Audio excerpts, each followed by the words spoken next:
গেল ডিসেম্বরে বাংলাদেশে প্রতি ১২ কেজি এলপিজি সিলিন্ডারের দাম ১,২৫৩ টাকা নির্ধারণ করে এনার্জি রেগুলেটরি কমিশন বিইআরসি।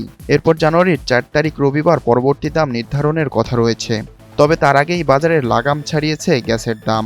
১২ কেজির একটি সিলিন্ডারের নির্ধারিত দাম ১,২৫৩ টাকা হলেও বাস্তবে সেটি কিনতে হলে গুনতে হচ্ছে ২,০০০ টাকা পর্যন্ত, অর্থাৎ ৭৫০ টাকা বেশি।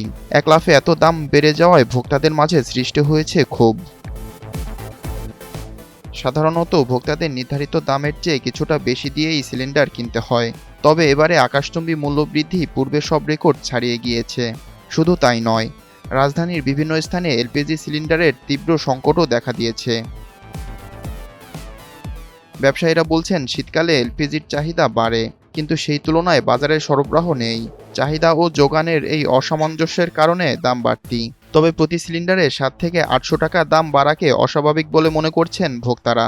বর্তমান রাজধানীর বিভিন্ন এলাকার সব বাজারে চিত্রই এমন। বিক্রেতারা বলছেন সামনে গ্যাসের দাম ও সংকটের এই মাত্রা নাকি আরও বাড়তে পারে। এদিকে ৪ জানুয়ারি রবিবার এলপিজি গ্যাসের নতুন দাম নির্ধারণ হবে বলে ঘোষণা দিয়েছে বিইআরসি। ভোক্তাদের আশা নতুন দাম নির্ধারণ ভোক্তাবান্ধব হবে এবং বাজার নিয়ন্ত্রণ থাকবে।